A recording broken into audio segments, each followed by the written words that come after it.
En principio, agradezco la invitación, sobre todo por la elección del tema, trabajo en equipo. Ignoro si en equipos de docentes, de alumnos, la evaluación del aprendizaje, el proceso del aprendizaje y esas vicisitudes. Voy a tratar de cubrir la expectativa que usted dice que debe ser, que va a ser útil, no lo sé aún, eso lo juzgarán ustedes al término, pero esperando que pueda serles útil a maestros y alumnos. Entonces demos comienzo a esta exposición planteando tres niveles de análisis y una primera introducción. Debo creer, por la naturaleza de la institución y quienes me invitan, que el interés está centrado en los procesos enseñanza-aprendizaje y la evaluación del aprendizaje. Esto implica reconocer como punto de partida que debiéramos precisar que entendemos por los procesos de aprendizaje, enseñanza y enseñanza-aprendizaje. Desde bastante tiempo he sido sumamente crítico con la idea que se nos ha impuesto como concepción del proceso del aprendizaje. Se ha dicho que el proceso del aprendizaje es un proceso constructivo, interactivo y todavía más ampliamente socioconstructivo. No dejo de mencionar las influencias de Piaget, Vygotsky, Vallon y otros. ¿Sí? Sin embargo, a la hora de hablar de las dificultades que se presentan en este proceso, hablamos de problemas de aprendizaje. Y todavía más patologizándolos, hablamos de trastornos del aprendizaje. Nunca me han llevado un maestro porque éste tenga problemas de enseñanza. Siempre será el alumno el que tenga problemas de aprendizaje. El alumno tendrá problemas de conducta o comportamiento, el maestro no. Me parece que esa postura es sumamente discutible e inadmisible. No es cierto que los problemas del aprendizaje se deban al alumno y que el proceso del aprendizaje sí sea interactivo. Porque si lo que hace el maestro no influye en el proceso del aprendizaje y menos en sus dificultades, ¿para qué queremos maestros? Si el alumno construye solito el conocimiento, al decir de Piaget. Esto merece una seria y profunda reflexión. Por lo menos a lo largo de la historia, no de la educación, pero sí de la psicología, se han señalado dos factores que tienen que ver con el desarrollo del individuo. Uno es la maduración, es decir, la expresión del conjunto de factores neurobiológicos con los cuales nace una persona, y otro es el aprendizaje, que depende de la interacción entre el sujeto que aprende y el sujeto que enseña, además del contenido de aprendizaje. Porque lo que aprende un alumno o un niño, dentro o fuera de la escuela, está fuera de él. Si estuviera dentro de él, no necesitaría aprenderlo. Y todo sería producto de la maduración. Quizá de ahí la primera concepción sobre el desarrollo formal y escolarizado planteó la idea botánica del niño. Hagamos jardines de niños y en el jardín de niños echémosle cariño, agua, nutrientes y demás, y solito va a madurar. Esa concepción botánica llevó a los grupos de psicólogos en Alemania particularmente a crear la noción de kindergarten o jardín de niños, porque el niño era como una plantita a la cual hay que alimentar, nutrir, cuidar y querer. Pareciera ser que esa idea pervive y más aún que la actividad de aprendizaje está única y exclusivamente en el alumno. Es muy frecuente que un maestro pregunte a los alumnos, ¿me entendieron? Como si las torpezas estuvieran en los alumnos. pero muy infrecuentemente pregunta, ¿me expliqué? Pareciera ser que el defecto está en el alumno o en el niño. Entiendo que hay sindicatos de maestros que defienden al maestro, pero no hay sindicatos de niños o de alumnos que defiendan al alumno de esas relaciones de poder o de dominio subordinación que se han discutido bajo otros ángulos en la práctica educativa. Ni es cierto que el maestro siempre enseña bien, ni es cierto que el maestro tiene todas consigo y sabe lo que enseña, ni es cierto que las dificultades están en el alumno solamente, y quien debe recibir orientación, apoyo y terapia psicológica es el alumno. Eso merece una profunda discusión. Si partimos de esas premisas, me voy a ir al primer nivel de análisis, el del desarrollo y el aprendizaje en la infancia. Podemos admitir empíricamente y sin ningún grado de dificultad intelectual que todos y cada uno de nosotros somos productos de una relación entre otros que no son nosotros, nuestros padres. Y la relación que establecieron ellos, supongo, no fue una relación musculoesquelético-epidérmica donde un hombre y una mujer tuvieron sexo y nació un hijo. Supongo que hubo expectativas, supongo que hubo deseos, supongo que hubo placer, y desde antes de nacer, haya sido planificado o no el hijo, ese es otro asunto que después se podrá valorar. Ese producto ya está ampliamente influido por el entorno económico, político y cultural en el cual viven los padres. Por lo menos se habla de que hay que vacunarse, hay que tomar hierro, hay que tomar una serie de vitaminas 1, 6 y 12 para que no le falte a la criatura en formación un conjunto de recursos biológicos, químicos, neuroquímicos. Y para sobrevivir ese ser necesita de otro ser que es su madre. Si su madre se muere y el feto no tiene la edad suficiente para sobrevivir, se va a morir. Es decir, que desde antes de nacer, ese ser depende de otro que es su madre. Pero su madre no es una isla, también depende de otros. Pareciera ser que estamos determinados, querámoslo o no, por la existencia de vida colectiva y grupal. Si hacen equipo o no la pareja en todo lo que hacen, es otra historia también.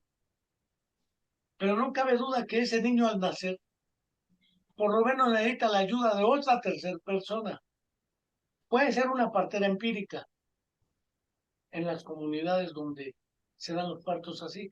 Puede ser una institución hospitalaria, quienes nacen en hospital.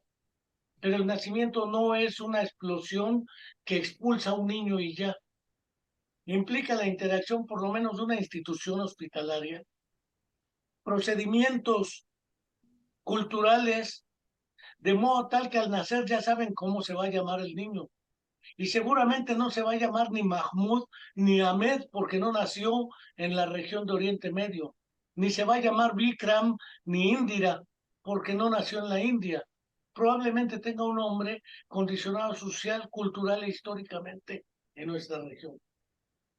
El niño que nace no habla, no camina, no se alimenta por sí mismo. Es el ser más inútil de todos los de la especie viva que exista sobre la faz de la tierra, porque siempre necesitará de otro y además es el que tiene la infancia más prolongada. Por lo menos hay chicas, veo alumnas ahí en el auditorio con Alep Tixla, que tendrán entre 15 y 20 años. Pues todavía viven con su familia muy probablemente y todavía tienen que pedir permiso si las dejan salir o no. Es decir, tenemos una infancia de por lo menos 20 años. Mientras que un chimpancé, un orangután, un macaco u otro animal al año ya está realizando mucha actividad independiente. Brunner hablaba de las ventajas de la desventaja, o dicho de otra manera, de la inmadurez inicial y sus ventajas. Como el ser humano no nace hecho, se hace en el curso, por lo menos de esos 20 años más lo que se acumula. Unos no terminan de hacerse, se mueren antes, otros se mueren viejos y no se acabaron de hacer, porque el hacerse es cotidiano. Pero el primer núcleo con el que vive un menor es la familia. La mamá que lo carga o el adulto que lo carga. Lo bañan, lo visten. No tenían todos los pensamientos cochinos que ahora tienen los alumnos y los maestros.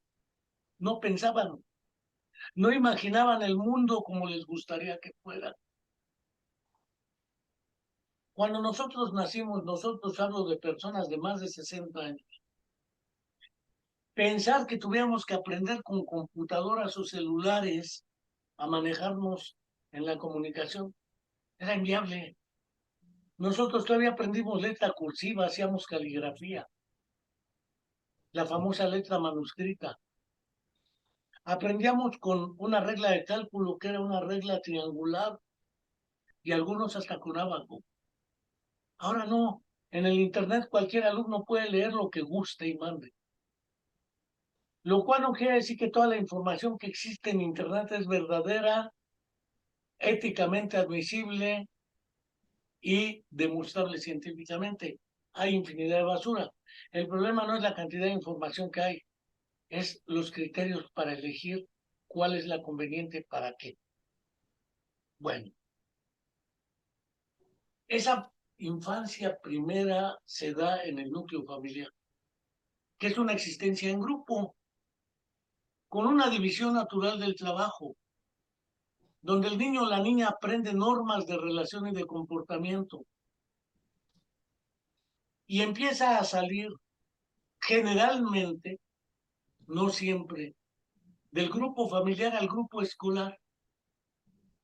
Quienes no van a la escuela saldrán a los grupos de la calle, pero la existencia en grupo es perentoria e inevitable. Después de la existencia en grupo escolar, vienen las existencias de pareja,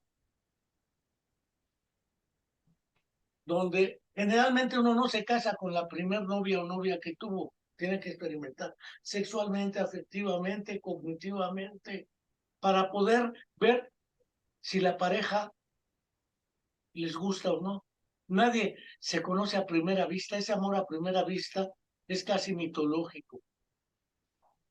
En realidad, vienen ritos de cortejo y seducción. Las chicas se dan cuenta, o los chicos, si les gusta una chica, un chico u otra persona, como dijeran ahora. Chicas que les gustan las chicas, chicos que les gustan los chicos, chicos que no les gustan ni chicos ni chicas, etc. Hay diversidad en elecciones y preferencias. Pero ello de alguna manera supone que se está ya en varios grupos, el grupo familiar, el grupo de amigos, el grupo de la pareja afectiva, sexual o lo que sea. Después viene el grupo familiar, es decir, el desarrollo es inevitable sin la existencia del grupo. Esto significa que nosotros somos lo que somos gracias a otros que no somos nosotros. Hablaba de la capacidad de hablar. Yo hablo en castellano porque mi entorno cultural habla castellano. No iba a aprender turco porque no vivo en Turquía. No iba a aprender yiddish porque no vivo en una región judía. Ni hebreo porque no vivo en Israel. Ni árabe palestino porque no vivo en Gaza. Aprendo la lengua que está en mi entorno cultural. Por eso se hablaba de dos referentes planteados por un biólogo, el gen o gene para algunos, que transmite información genética, y el meme, el que transmite información cultural. Ahora la noción de meme es más abarcativa e incluye los famosos memes de Internet, que seguramente mejor los alumnos que están en el auditorio conocen que yo. Yo no soy de memes. Siempre que me ponen monitos en la comunicación, ni los entiendo. Le tengo que preguntar al que me envía el monito, oye, ¿qué significa esa cara? ¿O qué significa ese pedazo de, por decir algo, ese asterisco doble con un punto y una raya? no lo sé interpretar porque no pertenezco a ese entorno cultural. ¿Qué quiero decir? Que grupo y equipo no es lo mismo. La existencia en grupo es la base. Ahora bien, si entro al terreno de la educación escolar, siempre me sucede cuando he trabajado con niños con autismo y sobre todo con sus familias, que me digan, el niño no socializa y quiero que socialice. Bueno, eso es lo que usted quiere. ¿Quién sabe si el niño quiere socializar? ¿Le ha preguntado a él por qué no quiere? Nunca les preguntamos a ellos. Creemos que tenemos la razón. Es más, les decimos, lo hacemos por tu bien. Pues por su bien les estamos dejando un mundo hecho pedazos, con una violencia estructural insostenible. Les estamos dejando un mundo que nosotros hemos creado y hemos permitido, que es adverso a la existencia como nos gustaría que. Y todavía tenemos el valor de decirle, lo hacemos por tu bien. Hemos hecho de este mundo una basura, se los estamos heredando y todavía le digo, lo hago por tu bien. Pues mejor no me ayudes, compadre, déjame regarla yo, que tengo el derecho a equivocarme y a replantear el mundo. Pero fuera de ello, a la hora en que me dice la mamá, quiero que mi hijo socialice, le pregunto, ¿se ha preguntado por qué el hijo no quiere trabajar en grupo? Yo sí les he preguntado a personas con autismo. Y le digo, ¿cuándo te diste cuenta que existían los demás? A uno. Me dijo, siempre los veo. Lo que pasa es que no quiero que existan. Bueno, entonces, si tú eligieras profesión, ¿qué te gustaría hacer? Astronauta, me voy al espacio y no vuelvo a ver una persona. No pudo ser astronauta porque en México esa carrera no existe. Pero sí estudió para biología, hizo un doctorado en ingeniería genética y nunca se juntó con nadie. Lo querían hacer trabajar en equipos y él decía, no, yo no, yo trabajo solo. Ojo, estamos confundiendo grupo con socializar con equipo, que no es lo mismo aunque parezca igual. El trabajo en equipos con los alumnos, usualmente les he preguntado a muchos maestros, ¿cuál es el método que sigues para armar equipos? Y se quedan con cara de what? Sí, ¿cuál es el método que sigues? ¿Puedes seguir el método? Escójanse entre ustedes y hagan equipos de 3. Nunca va a faltar el que diga, maestro, yo no tengo equipo, porque nadie lo eligió. O 2, numérense del 1 al 4, 1, 2, 3, 4, 1, 2, 3, 4, 1, los unos con los unos, los 12 con los 12, los 13 con los 3. Y hacen 4 equipos de 4, donde los equipos nunca trabajan como equipo, trabajan con el método Hugo, Paco y Luis.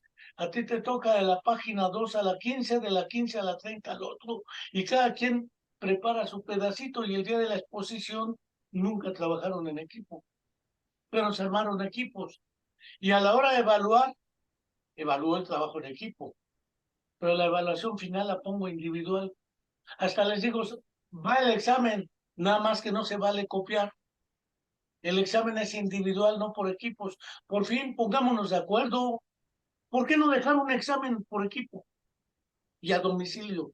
Puedes abrir y copiar lo que quieras. Haz el examen, pero en equipo. Parece ser que el problema está en nuestras creencias, en nuestros prejuicios pedagógicos o didácticos. Y eso es nada más el criterio de formación de equipos. El segundo, la división del trabajo en equipos. El tercero, la evaluación por equipos. Y el cuarto, la evaluación individual, que es impuesta por la estructura administrativa escolar.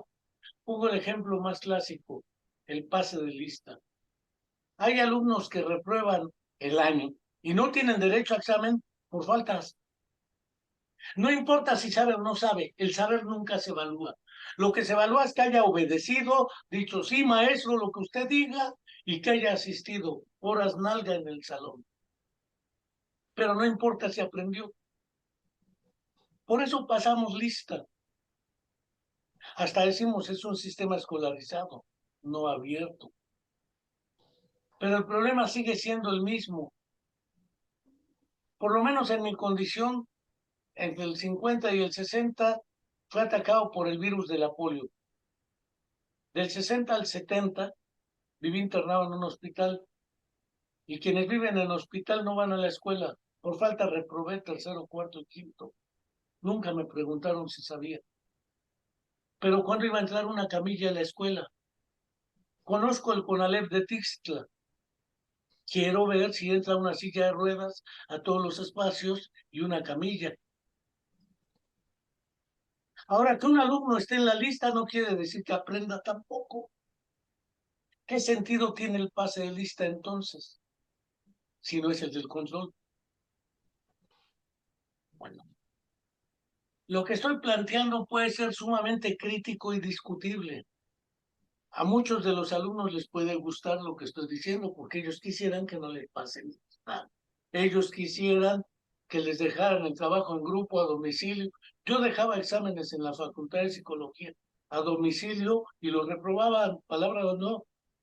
La pregunta es, ¿qué necesita hacer un alumno para reprobar un examen que se lo mandan a su casa y que tiene 8 días para entregarlo?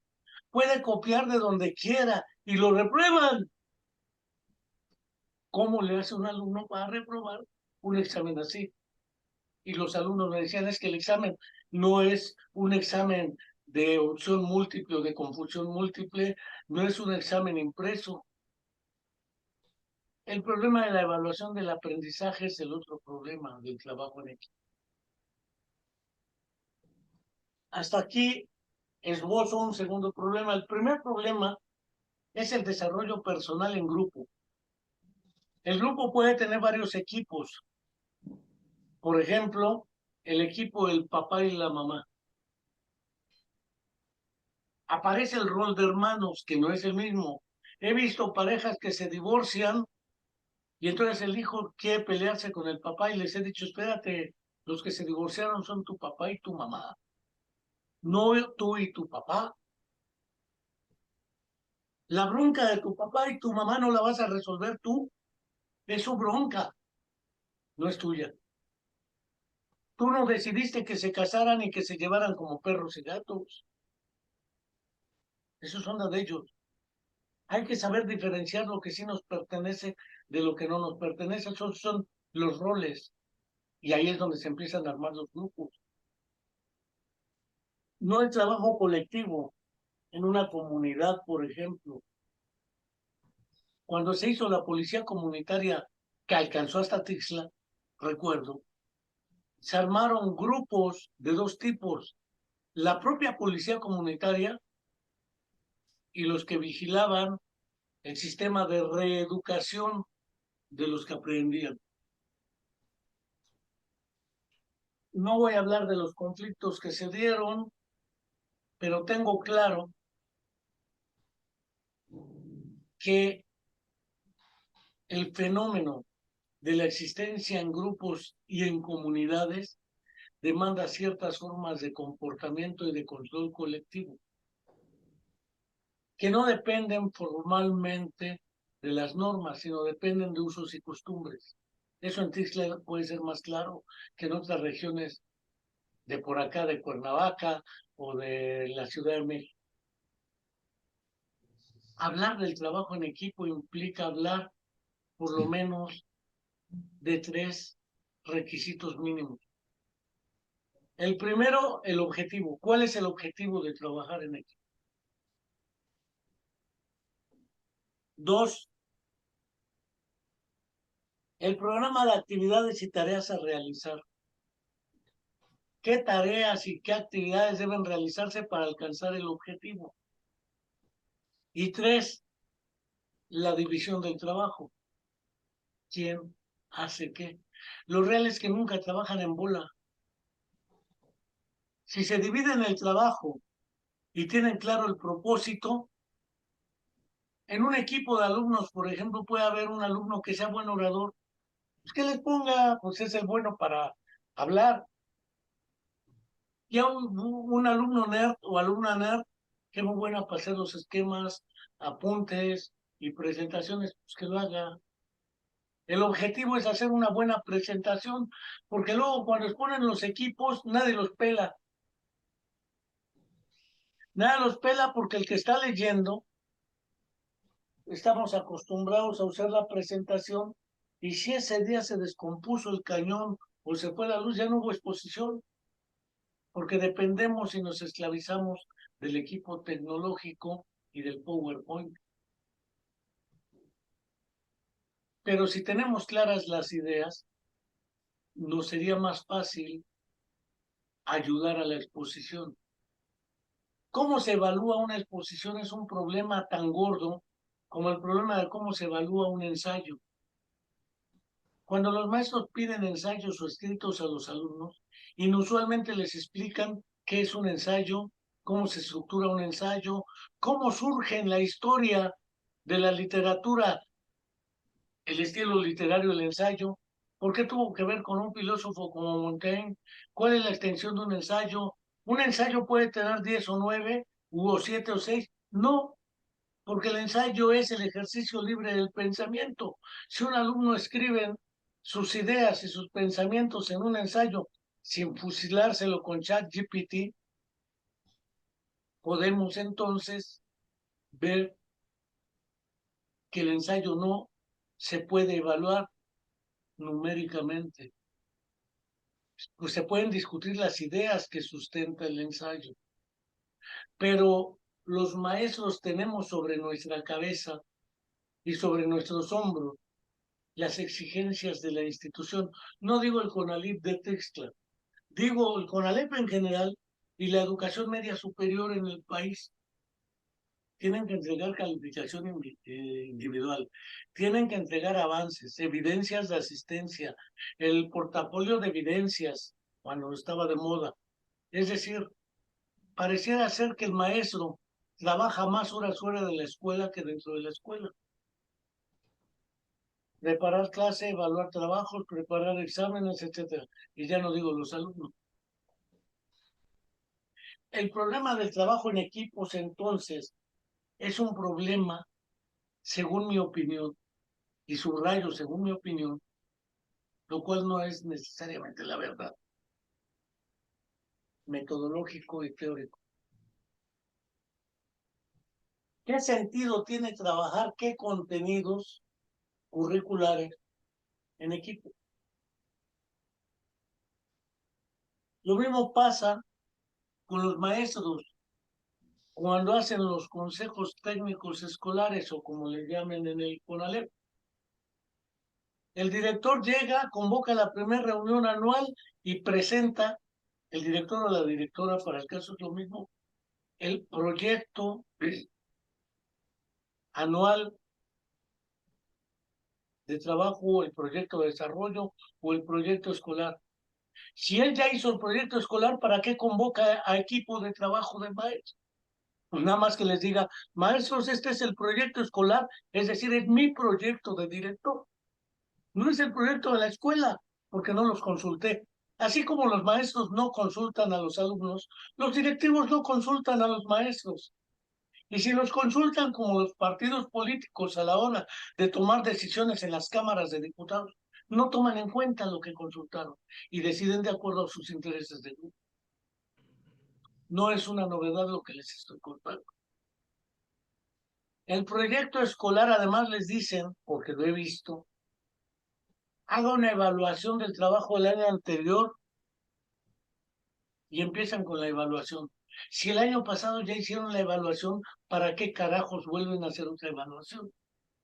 Lo que pudieran hacer es, el año pasado nos quedamos hasta aquí, de aquí sigue hasta allá. No, cada año hacen un proyecto escolar, lo cual es una barbaridad.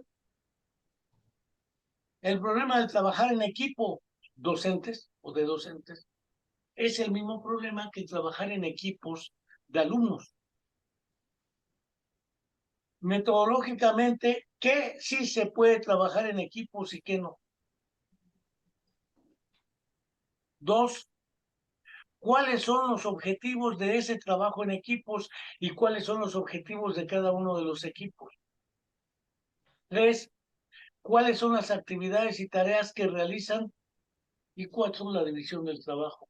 Algo similar con los alumnos. ¿Cuáles son los propósitos de trabajar un contenido curricular? Que expongan y ponerles una evaluación, me parece mucha pérdida de tiempo.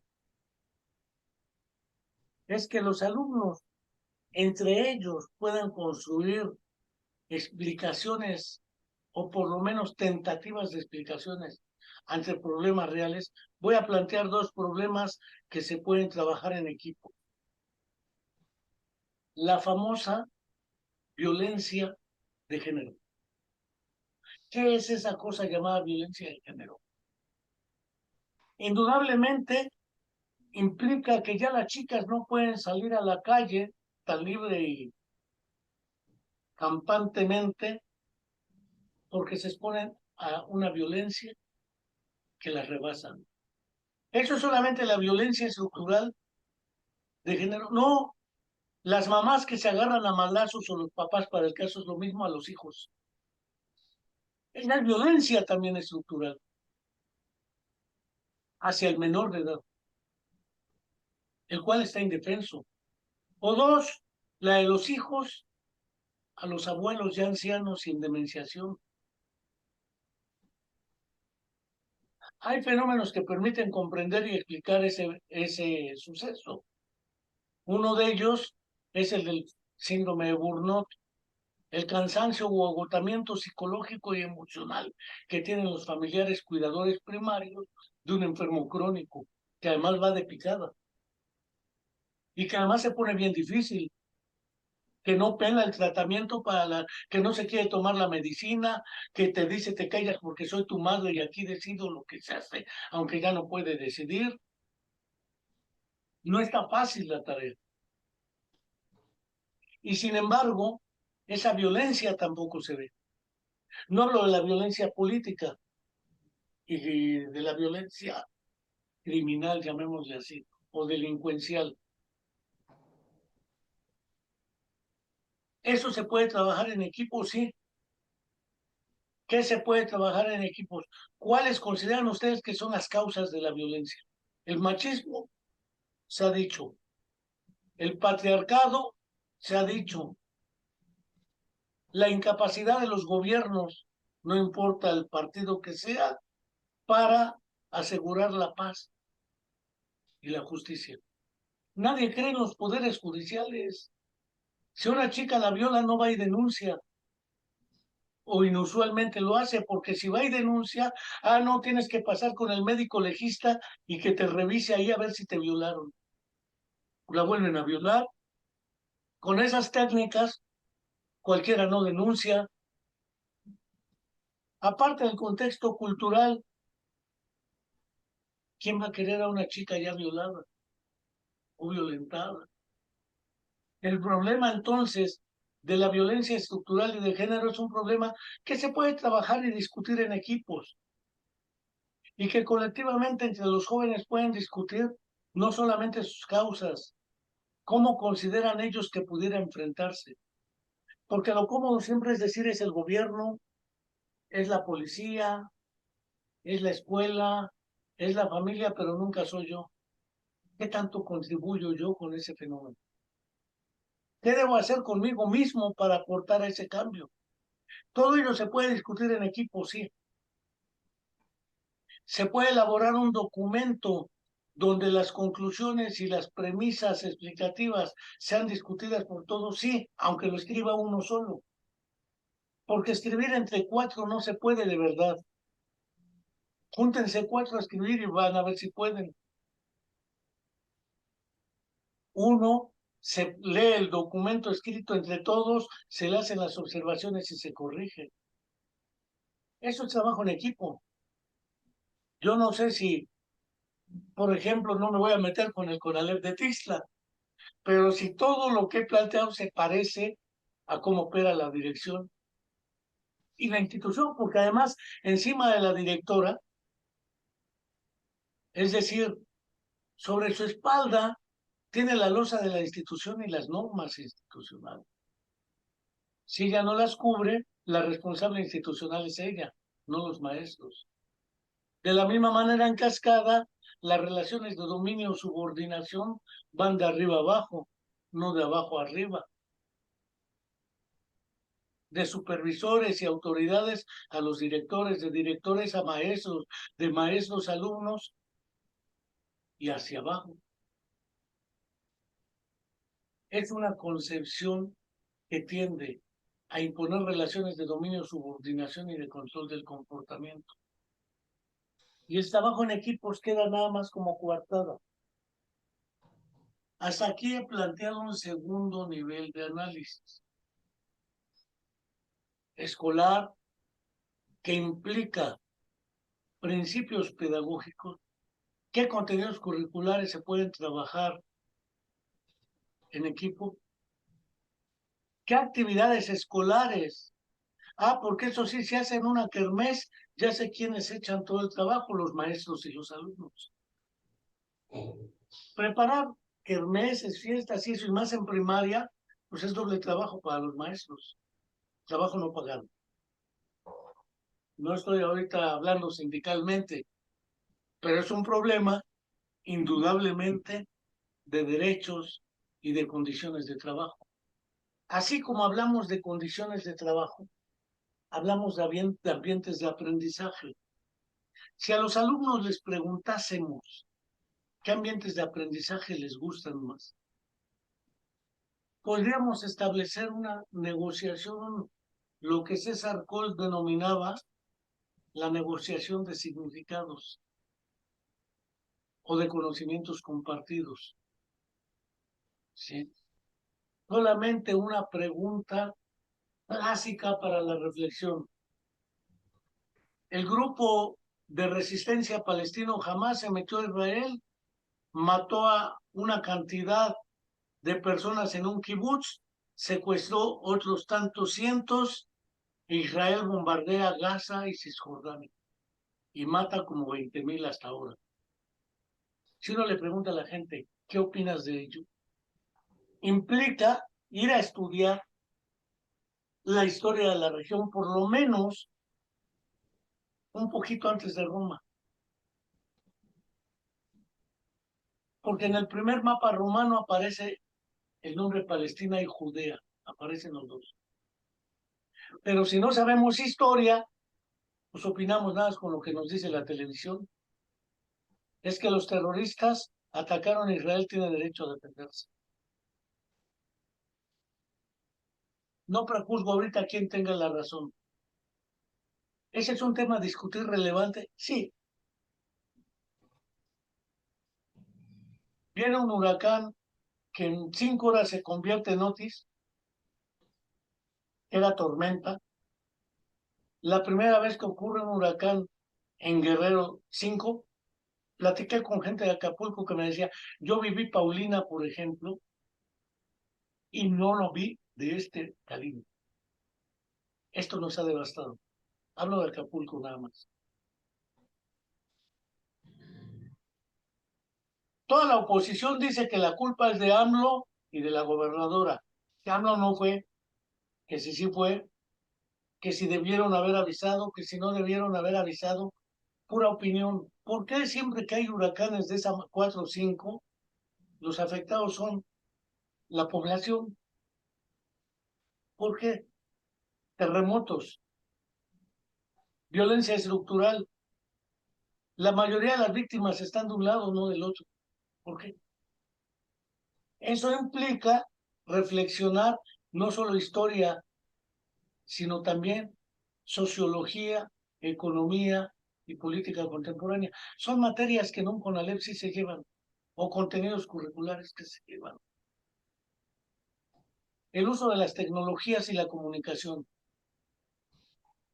Ahora con el famoso X, antes Twitter, uno tiene que escribir casi telegráficamente cuando había telegramas. Yo bien, tú y una cara sonriente.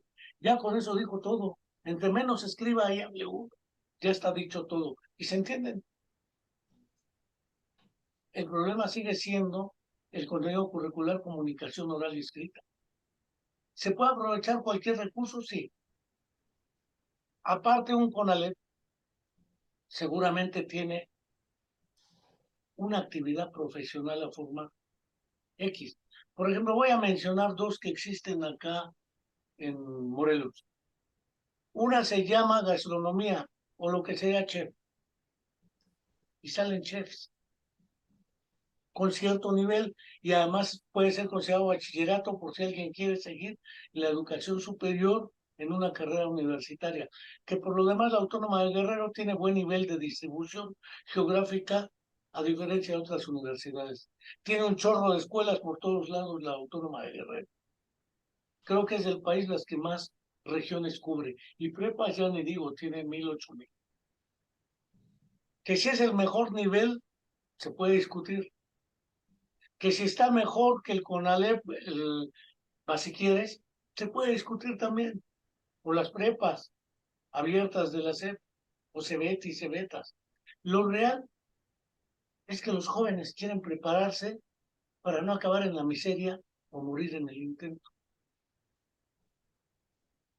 Eso creo que es lo importante para trabajar en equipos. Eso lo trabajaron muy bien, por ejemplo, en la educación como práctica de la libertad un tal Paulo Freire, aunque lo hizo para alfabetización, que fue la primera versión clásica de Linnea, la primeritita versión, lo más cercano a Paulo Freire, y lo que era la famosa educación activa, Waldorf, Montessori, qué sé yo. Esta idea del trabajo en equipos, entonces tiene función teórica, metodológica y sobre todo el papel de la solidaridad. Voy a hablar aquí de ejemplos que tratamos de impulsar hacia San Luis Acatlán arriba, la montaña de Guerrero. Trabajar con alumnos ciegos. ¿Qué papel puede jugar un alumno ciego en el reconocimiento del entorno por los aromas en un trabajo en equipo? ¿Puede un ciego trabajar con dos ciegos en un equipo? Indudablemente que sí. Un alumno sordo, ¿cómo puede influir para que el equipo donde no son sordos intenten aprender lenguas de señas? Porque tenemos la materia de comunicación, aprendemos solidaridad y hablamos de la ética de la diversidad, tan de moda ahora, y de la inclusión. ¿El trabajo en equipos ayuda a ello? Claro que sí. El trabajo individual no. Al ciego evalúenlo aparte porque está ciego. No, si lo integra un equipo, puede trabajar en el equipo. Les recomiendo ampliamente una serie en Netflix que se llama Ojitos de Huevo. Es el caso de un ciego y un paralítico cerebral.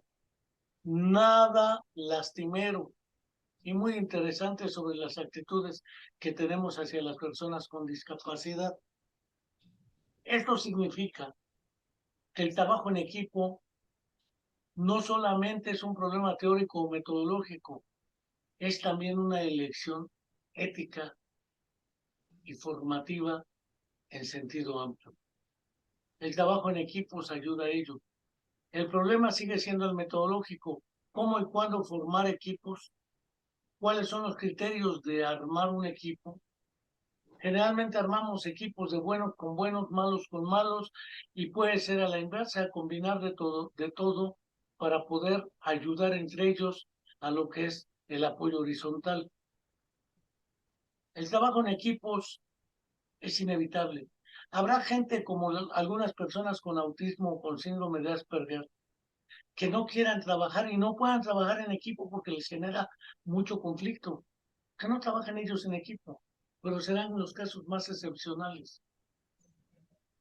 En realidad, el trabajo en equipo permite fortalecer la calidad de la escuela y la calidad de lo que sería el ambiente de aprendizaje para los alumnos. Hasta aquí son algunas de las ideas que pongo para que quienes quieran plantear comentarios, preguntas, inquietudes, puedan hacerlo. Está abierta la situación. Si hasta aquí he sido claro, si no, pues trato de precisar más. Hay una pregunta, psicólogo. Buenos días a todos, mi nombre es Gustavo Mier. Pues a mí me parecen muy interesantes varios comentarios que hace respecto a ciertos enfoques que da a lo que es el trabajo en equipo dentro del proceso de enseñanza-aprendizaje. Lo primero que comentó es acerca de que generalmente, pues siempre se enfoca uno cuando hay problemas de aprendizaje en el alumno y menciona que muy pocas veces se ven los problemas de enseñanza hacia el docente. Entonces, ese aspecto, pues sí me llamó la atención porque, pues generalmente no lo tenemos considerado.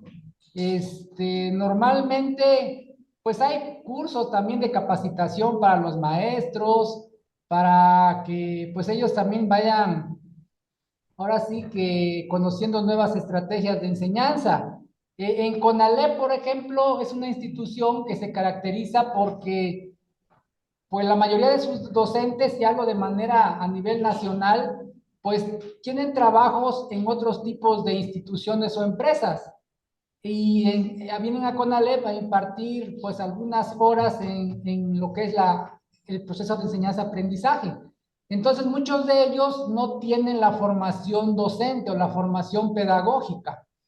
Entonces es ahí donde a veces se complica un poco la situación y bueno, para contrarrestar esto, pues CONALEP desde hace mucho tiempo y últimamente pues se ha enfocado a la capacitación en línea o a la actualización de docentes. Entonces, yo creo que es un aspecto esto muy importante que usted comenta que pues generalmente nos enfocamos siempre al alumno, al alumno, al alumno en el proceso de enseñanza-aprendizaje y a mí sí veo ahora ya un poco diferente en el sentido de que también hay que enfocarlo a problemas de enseñanza, porque también ahí seguramente hay muchos problemas que originan pues todo lo que ya conocemos. Ese es mi comentario. Gracias. Agradezco su comentario. Incluso hubo un trabajo que se llama La transposición didáctica. El libro lo pueden hallar en internet. Y ella plantea el fenómeno que usted está señalando. Un mal del sistema educativo de media superior o desde secundaria históricamente para arriba es que la mayoría de los maestros son por horas. No son de tiempo completo o de medio tiempo. Ese es un problema estrictamente laboral, si así lo queremos ver. Que el maestro sea por horas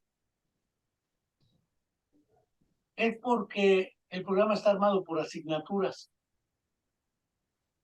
Y esto implica contratar generalmente bajo el criterio también OCDE de que el que tenga un título y una cédula profesional puede dar clase es discutible. Porque entonces un ingeniero está dando clase de matemáticas. No dudo que sepa matemáticas y que sepa ingeniería. De hecho, a que sepa enseñar, es decir, traducir el saber sabido en saber enseñado, hay una distancia. A eso es lo que le llama la autora Chevalá la transposición didáctica. ¿Cómo traducir el saber sabido en saber enseñado? Los médicos dan clase de biología. Podemos seguir así poniendo ejemplos. Son profesionales en su ámbito, pero en ninguna materia de su profesión les enseñaron didáctica de esto, o pedagogía de esto, o enseñanza de esto, o cómo traducir aquello a saber enseñado. Y ese es un problema metodológico que naturalmente debiera resolverse o tratar por lo menos de acercarse a ello mediante los cursos de actualización y formación docente. Esto implica dos dinámicas, las condiciones de trabajo y la condición laboral, que tiene que ver, si yo soy un maestro de asignatura y tengo 10 horas, pues claro que tengo que trabajar en muchos lados, sino de qué vivo. Ese es un mal estructural de la planificación educativa en media superior. No es un mal de Conalep, es un mal desde la secundaria para arriba. Históricamente las secundarias, lo mismo que las primarias, tenían aseguradas las plazas a través de las normales. Las escuelas normales, que Guerrero tiene como 9 escuelas normales públicas, más las privadas tiene un chorro, entraban en automático con plaza a ser maestro de grupo. Eso significaba por lo menos una formación mínima. Alguien puede discutir la calidad y lo que quiera, pero había una formación de maestro. Estaba la Escuela Normal Superior para maestros de secundaria y estaba el CERETI para la formación de maestros de talleres en la secundaria, pero no así en media superior. Estos fueron improvisándose con los docentes contratados como profesionales de la educación sin que hubieran tenido formación. Ese es un mal efectivamente estructural que hasta ahora, aunque se ha identificado, no se ha podido resolver, pero que efectivamente en los cursos de formación inicial, de actualización y de profesionalización de la práctica docente debieran irse atendiendo. Desde la enseñanza de la física, la química, las matemáticas, que aparentemente son el coco de las escuelas, hasta los contenidos más prácticos en talleres. Encuadernación e imprenta ya casi no hay, porque todo ha sido rebasado por las computadoras. Pero en mi época yo aprendí a encuadernar libros y aprendí a armar radios y componer radios de transistores. Hoy, ¿qué va a existir un puerco radio de transistor? Es decir, lo que aprendí es obsoleto. Hoy, tampoco el sistema educativo ha considerado que lo que enseña, ya no hablo del maestro, hablo de los contenidos curriculares, también entran en obsolescencia y hay que estar actualizando los programas educativos. Pero eso también es sumamente complejo y trasciende al maestro. En ese sentido, le agradezco el comentario porque enriquece este análisis. Gracias, psicólogo. Yo le quiero hacer una pregunta. Sí, yo creo que a nivel nacional, y no es exclusivo de CONALEP, sí, desde su punto de vista, ¿cuáles son los factores que influyen en el mal ambiente educativo? Sí, ¿por qué? Mire, lo comento por lo siguiente. Como usted bien acaba de mencionar, acaba de pasar el tema del huracán Otis en Acapulco. Y vimos cómo el nivel sociocultural de, digo, no de todos los acapulqueños, pero sí de una gran mayoría, sí, hicieron de Acapulco lo que quisieron, ¿no? Cuando eso en otros lugares no sucede. ¿Sí? ¿Qué es lo que afecta a ese tipo de conductas en el ser humano y sobre todo qué tenemos que hacer nosotros como instituciones educativas para generar ese tipo de conciencia entre los alumnos? No estoy seguro que sea solo un mal de Guerrero de Acapulco, ¿eh? Por lo menos en Argentina, antes de Milei, cuando entró el corralito y la devaluación, asaltaron todos los centros comerciales, los argentinos. Y en El Salvador, y en Guatemala, y en Venezuela, dijeron, en Estados Unidos. Yo creo que hay un efecto de grupo que se llama agotamiento y pérdida, o lo que un psicólogo estadounidense de apellido Seligman, pero antes Julius Kuhl en Europa lo plantearon como desesperanza aprendida. Seligman lo llamó indefensión aprendida. Esto deriva de un experimento muy clásico. A una rata se le da una descarga eléctrica si se jala a la derecha a comer. Si se jala a la izquierda a comer, le dan una descarga eléctrica. Y si no se mueve, le dan otra descarga eléctrica. La rata llegó a morirse. Es decir, le entró un estado de indefensión donde haga lo que haga no tiene sentido. Ese sentimiento de indefensión o desesperanza aprendida provoca un efecto de grupo de que pasó con el COVID.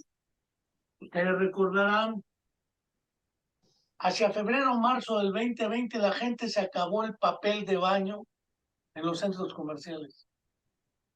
¿Qué tenía que ver el papel del baño con el COVID? ¿Quién sabe? Pero la gente le entró el pánico y fue a comprar toallas húmedas, papel de baño, porque iba a venirse con el famoso Susana distancia y quédate en tu casa. Resulta que el mensaje era, estás mejor individualmente que grupal y colectivamente. Tu peor enemigo es el grupo. Sentimientos de culpa porque se contagiaba a alguien si yo me contagiaba y si se moría más. Lo hemos visto en el COVID, lo hemos visto en el terremoto del 17 que se dio por acá, lo hemos visto en el huracán Otis en Paulina. Yo creo que efectivamente el problema es que no le vemos futuro a esto y estamos viviendo una circunstancia de lo que se llama ir pasándola o nadando de a muertito. Nomás no hagan olas. El problema es cuando se hacen las olas. El segundo asunto es que no hemos aprendido a trabajar en grupo. Y curiosamente, pese a estos actos condenables para algunos, inadmisibles para otros, lo que ha permitido levantarse a las comunidades después de Otis, después del COVID, después de los terremotos, ha sido la solidaridad también de las propias comunidades. Y lo hemos visto. Espontáneamente la gente llega, no solo cooperando con alimentos, agua, sino físicamente al lugar a rescatar. Es decir, aún queda como quedó en la caja de Pandora. Según la leyenda cuenta que Pandora le dijeron que no abriera la caja y la muy desesperada abrió la caja y salieron todas las calamidades. Lo que no alcanzó a ver Pandora es que dentro de la caja quedó oculta una lucecita que se llamaba Elpis, era la esperanza. Yo todavía tengo la esperanza de que efectivamente no todo es desorden, caos y de que estamos en plena indefensión o desesperanza. Aún la solidaridad la vimos con Otis. Yo la vi en Tixla alguna vez que se desgajó un cerro. La misma gente llega y ayuda. Como otra gente llega. De todo hay en la viña del Señor. Pero lo que no tengo duda es que la clave está el trabajo en equipo, aunque no lo crea, ¿eh? Hablar, por ejemplo, de fenómenos como la existencia de alcohólicos anónimos, no prejuzgo las variantes sobre el tema que llegaron, el efecto irrefutable de esa rehabilitación de los que se rehabilitan en AA es el efecto de grupo. De verdad, ellos hablan del poder superior, lo entienda como usted lo entienda. El poder superior, no lo tengo duda, es el equipo y el grupo. Si faltas a tu grupo, no preguntes por qué recaes. El efecto de grupo es fundamental. Ayuda a levantarse. Quien es o está más aislado es más vulnerable. Quien es o está más acompañado de familia, amigos, cuates, los teporochos, ¿cómo le hacen para sobrevivir? Pues es que están entre ellos. Si no, ya se habrían acabado. Pues no se mueren. Están recogiendo basura y entre ellos se apoyan. El problema es, según mi opinión, saber impulsar el trabajo en las peores circunstancias de equipo y de grupo. Hay otra pregunta, psicólogo, permítame un segundo. Buenos días, distinguido psicólogo. Mi nombre es Fernando Muñoz Zelaya, pertenezco a la plantilla del plantel Tixla. Y mi pregunta va enfocada en lo siguiente. Mire, yo doy clases a nivel superior, imparto matemáticas y estoy desarrollando una propuesta pedagógica en el sentido de las adaptaciones curriculares. Porque, por ejemplo, me piden hacer una planeación para 40 estudiantes, pero cada uno de ellos aprende de manera diferente. O sea, cada uno de ellos tiene un estilo de aprender de manera diferente. Y también yo tengo un estilo de enseñar diferente.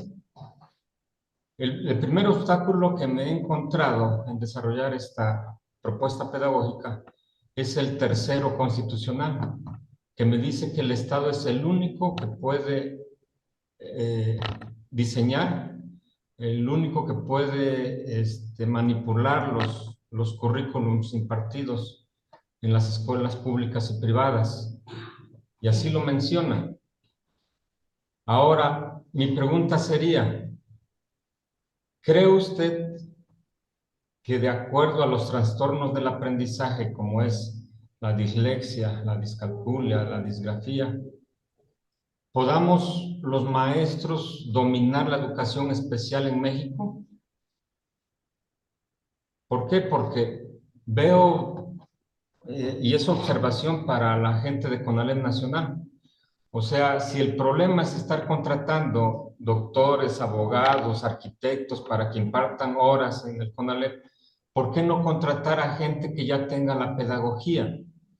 O sea, maestros que sean especiales en matemáticas, en sociales, en química, en física, pero que ya traigan la formación pedagógica. Esos serían unos planteamientos que a nivel nacional hacen los señalamientos de que está mal, de que dé clases un arquitecto matemáticas porque no tiene la pedagogía, usted lo acaba de mencionar, que la pedagogía no es más que el arte de enseñar. Entonces, si no tiene la pedagogía, por muy arquitecto que sea, no va a poder transmitir ese conocimiento a sus estudiantes.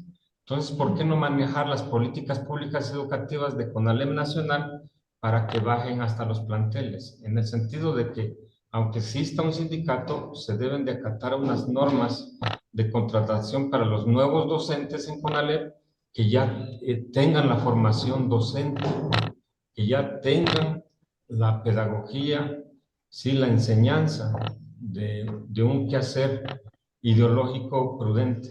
¿Es cuánto? Preciso aclarar dos cuestiones de partida. La primera, no asumo ni considero que esté mal que ingenieros, arquitectos, médicos, abogados impartan asignaturas en media superior, porque hasta ahora no existen pedagogías específicas. Ese es otro problema teórico. Lo que se dio en llamar en psicología educacional o escolar los conocimientos no generales, sino de modalidad específica. Dicho de otra manera, cualquier alumno cognitivamente utiliza las mismas estrategias para aprender matemáticas que para aprender literatura. Parece ser que algunos sostienen que hay un principio básico del aprendizaje general, no específico, y otros sostienen que hay conocimientos de modalidad específica que requieren estrategias y procedimientos diferenciados, tanto de adquisición como de interacción entre quien enseña y quien aprende. Por lo menos hablo de la interacción entre tres elementos. El sujeto que enseña o maestro no prejuzgo su formación inicial. El alumno que aprende y el contenido de aprendizaje. Pero mediado entre los tres aparece una cosa que se llama la intención o propósito. El maestro tiene la intención de que el alumno aprenda y eso cuenta. Y el alumno debe tener la intención de aprenderlo porque hay alumnos, sobre todo en matemáticas, física, química, ciertas asignaturas que dicen, no, no lo quiero aprender, es bien difícil, geometría euclidiana, trigonometría, qué sé yo. Entonces optan por otras vías. La cuestión efectivamente, según mi opinión, no es el tercero constitucional. El tercero constitucional ha tenido varias modificaciones desde prácticamente 1857 para acá, pero en todas prevalecen las siguientes premisas. La primera, la educación que imparta el Estado será gratuita, laica y obligatoria. Segunda premisa, el propósito es formar ciudadanos abiertos a la diversidad, etcétera, todo lo que es el artículo primero constitucional. Y tercero, como existían cuando surge el tercero constitucional en el 57, las iglesias que querían impartir, como querían, sobre todo catecismo, se planteó la necesidad de que sea el Estado el que organice la educación, y ese se ha mantenido, atravesando el periodo de Cárdenas, que se habló de la educación socialista, después con Manuel Ávila Camacho, que se vuelve a transformar para volver la educación nacional, y con Salinas, que se puede privatizar, y ahora que se no, vuelve a plantear la educación en esta lógica. En las instituciones de educación superior autónomas se empezó a hablar de libertad de cátedra como una salida para que los maestros tuvieran ciertos grados de libertad a la hora de la enseñanza. Pero es un problema, según mi opinión, jurídico-administrativo que no resuelve el problema pedagógico. El segundo problema es el problema laboral. Por lo menos el sindicato más fuerte de toda América Latina fue el CENTE. Y lo más paradójico, el CENTE tuvo sus dos poderes más fuertes en Guerrero. En Guerrero se tuvo el CENTE más poderoso, PRI, y la coordinadora o la CENTE. No prejuzgo ahorita más allá. Esto hace que por lo menos toda la educación hasta secundaria esté controlada políticamente en una relación negociada entre el CENTE y el gobierno, aunque el CENTE era parte del gobierno históricamente. Entrando a la situación, no sostengo que sea incorrecto o esté mal que profesionales que no tienen formación pedagógica, la modalidad específica diríamos, para enseñar su contenido curricular. El médico va a enseñar biología. Todo médico teóricamente debe saberlo. Y tenemos claro que no es lo mismo saberlo que saber enseñarlo. Esto implica la responsabilidad del Estado, es el tercero constitucional, no solo de contratar al personal. Ahorita al margen del sindicato del CONALEP, COBAEM, el Colegio de Bachilleres, los sindicatos de la UAGRO o donde sea. Fuera de esa relación contractual, lo real es que es una responsabilidad del Estado o de la UAGRO en el caso de Guerrero, de formar, capacitar y actualizar a sus docentes en pedagogías, no le voy a llamar especiales, pero sí diferenciadas. Hay un libro en Editorial Noriega que tal vez usted conozca, se llama El hombre que calculaba, donde lo que se enseña básicamente es matemáticas con literatura, con cuentos cortos. Es una historia de cuentos. El alumno puede aprender leyendo literatura, matemáticas, indudablemente la matemática es, creo que, la herramienta más universal para poder representar lo real. ¿Cómo le explico eso que acabo de decir a un alumno? Es un gordo. ¿Cómo le explico la relación entre música, el que quiere ser músico, y la matemática? Pienso en Bach. ¿Sí? ¿O cómo puedo enseñar matemáticas? Porque Einstein creó todo su modelo más con matemáticas que con física. Un modelo teórico. Él no utilizó ni telescopios ni ese tipo de herramientas. Fue matemática pura. Lo cual le permitió construir una imagen del mundo en su cabeza, manipularla y elaborar modelos teóricos que permitan explicar el funcionamiento. ¿Nuestros alumnos pueden ir entendiendo eso? Creo que sí. ¿Qué se necesita para ello? Tenemos varios problemas. El primer problema es la OCDE, que firmaron los PISA y todos los modelos de contratación y de evaluación de la calidad de la educación nacional.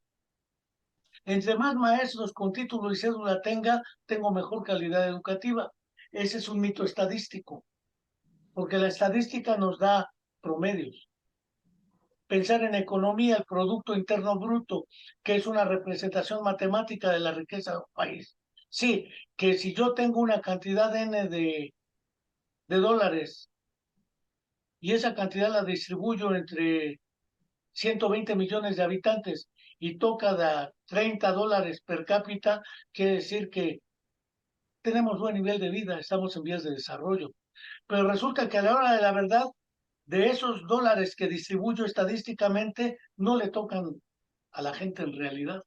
El problema de lo representado y el modelo representacional es también un problema de didáctica. ¿Cómo explicar las diferencias entre el modelo y lo real?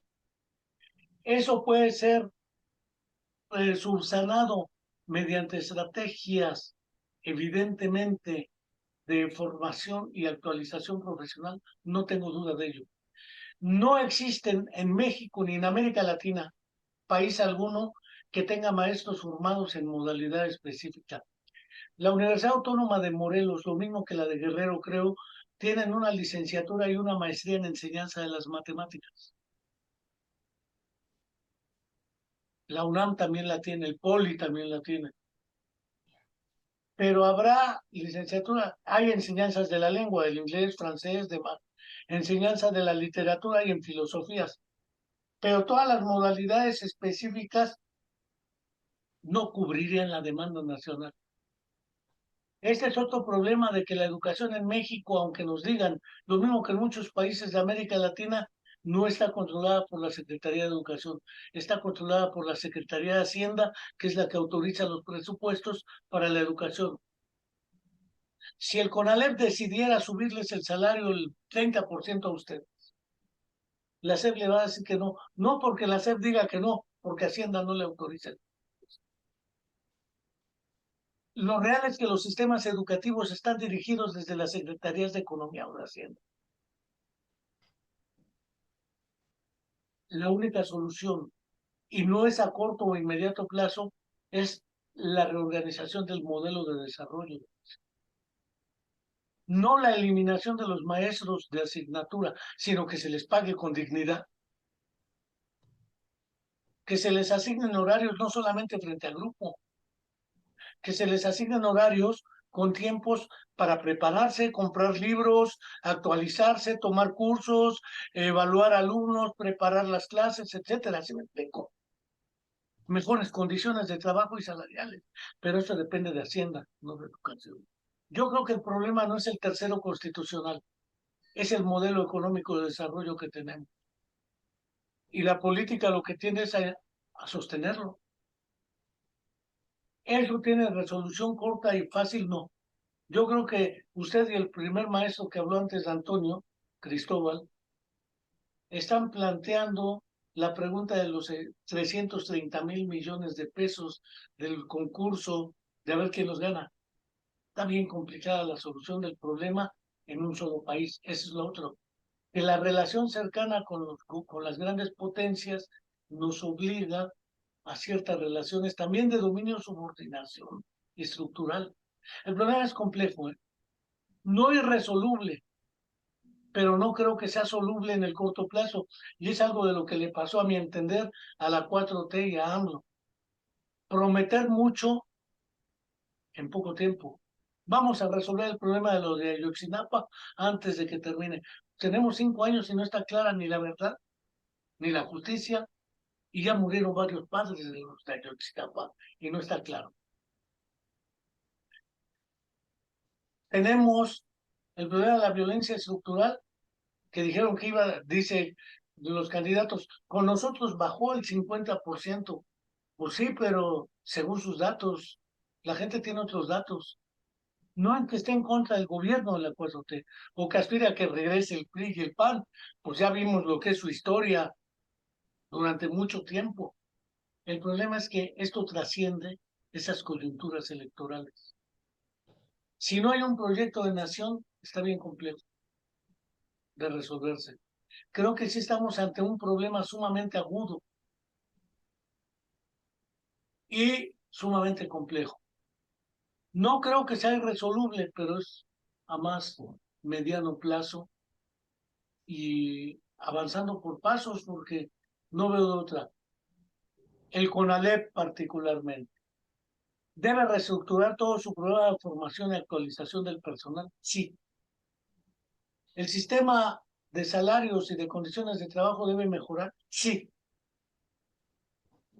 ¿Se debe despedir a los maestros porque no tienen la formación? No, porque ya ganaron derechos. El problema es cómo el Estado afronta ello. Pero si desde otros lugares le dicen recorta presupuesto ahí porque es más importante en otro lado, esas decisiones ya se toman fuera del sistema educativo. Esa sería mi opinión.